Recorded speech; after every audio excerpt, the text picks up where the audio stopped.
Important সিদ্ধান্ত লৈছে। আজিৰ কেবিনেটত আমাৰ জীৱিকা সখী বাইদেউসকল আছে।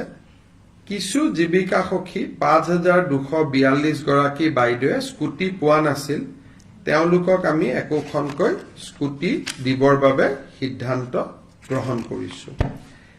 কিছু ট্ৰেন্সপৰ্ট টেক্সত আমাৰ সাল সলনি আছে, বিশেষকৈ ই ৰিক্সা আদিক সহায় কৰাৰ কাৰণে এই সম্পৰ্কৰো বিল এখন কেবিনেটত আহিব।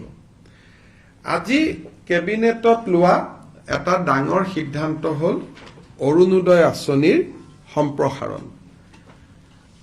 আজিৰ ডেটত ২৭ লাখ ব্যক্তিয়ে অৰুণোদয় আঁচনিৰ সুবিধা লাভ কৰি আহিছে। এতিয়া আমি প্ৰতি সমষ্টিতে আৰু ১০,০০০কৈ অৰুণোদয় আঁচনিৰ আমি হিতাধিকাৰী দিব খুজিছো। যিধৰণে আমি লোকসভা নিৰ্বাচনত আপোনালোকে জানে যে আমি সমীক্ষা পত্ৰ বিতৰণ কৰিছিলো, সমীক্ষা পত্ৰবিলাক উভতি আহিলে তাতে আমি দেখা পালো যে ১০-১২ লাখ মানুহৰ হাতত অৰুণোদয় নাই।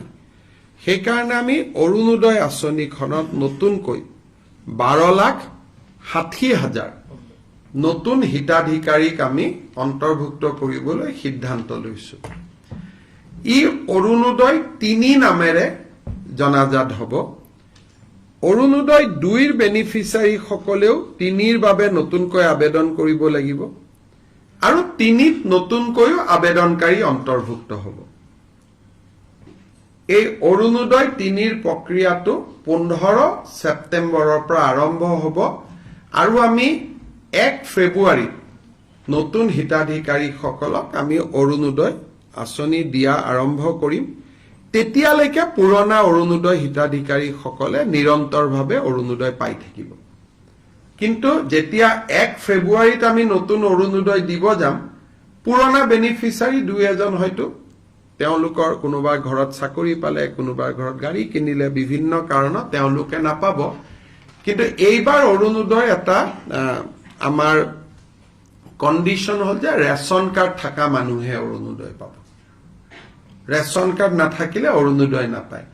ৰেচন কাৰ্ড থাকিলে অৰুণোদয়টো কিয় পাব? ৰেচন কাৰ্ডবোৰ আধাৰ লিংক, গতিকে অট'মেটিক অৰুণোদয়টো তেতিয়া আধাৰ লিংক হৈ যাব। নহলে মই যোৱাবাৰ আপোনালোকক কৈছো যে বহুত সময়ত কিছু অৰুণোদয় বেনিফিচিয়াৰী কিছুমান মানুহৰ নাম সোমাইছে যাক বিচাৰি পাব দিগদাৰী হয় পিছত।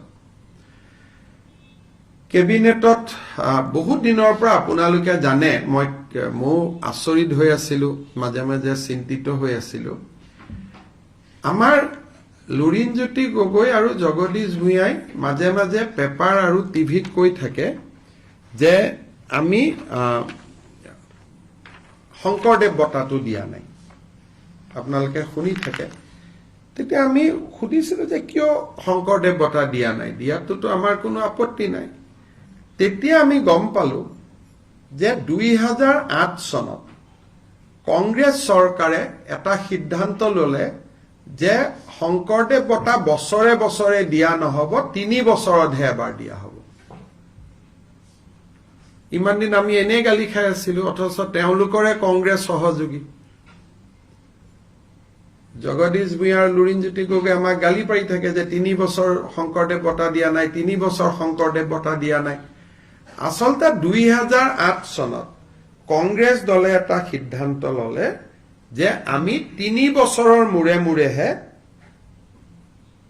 শংকৰদেৱ বঁটা আমি দিব পাৰিম। সেইকাৰণে ২০১১ত কনকসেন ডেকাক দিছিলে, ২০০৮ত শৰ্মিলা টেগুৰক দিছিলে, ৯-১০ দিয়া নাছিলে।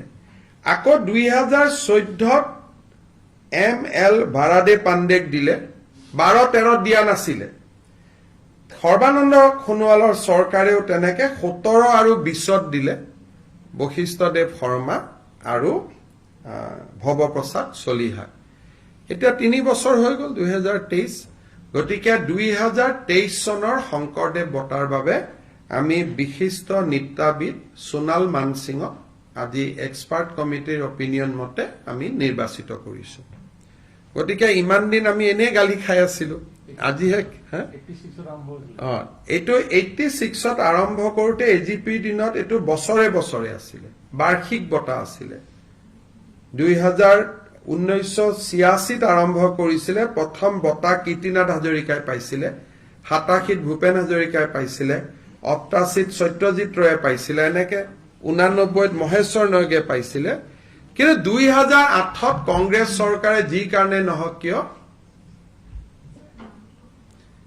সোণাল মানসিং জানে, তেওঁ পদ্মশ্ৰী হয়, ৰাজ্যসভাৰ সোণাল মানসিং, পদ্ম বিভূষণ হয় তেখেত সোণাল মানসিং।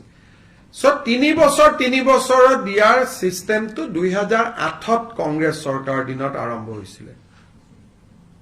গতিকে আমাক মিছামিছি ইমান দিন আমি গালি খাই থাকিলো, আজি কেবিনেটত কথাটো ওলালে। গতিকে একেবাৰে সময়ত আপোনালোকে ক'ব পাৰে যে 23ৰটো 4 মাহ দেৰি হৈছে বুলি, আৰু 24ত কিন্তু একজেক্টলি 3 বছৰৰ মূৰে মূৰে দিয়া হয়। গতিকে আমি সোণাল মানসিঙক দিবৰ কাৰণে আমি সিদ্ধান্ত লৈছো, আৰু তেখেতে যিটো দিনতে সন্মতি দিয়ে তেনেকে আমি নৱেম্বৰ মাহত আমি এটা অনুষ্ঠান কৰি তেখেতক আমি আমি শংকৰদেৱ বঁটা দিবৰ কাৰণে সিদ্ধান্ত লৈছো।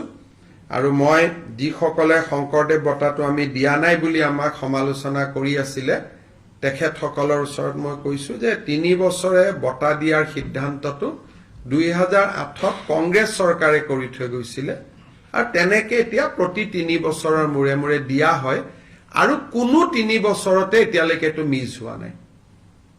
মই চেক কৰিলো ৰেকৰ্ড, 8তো দিছিলে, 11তো দিছিলে, 14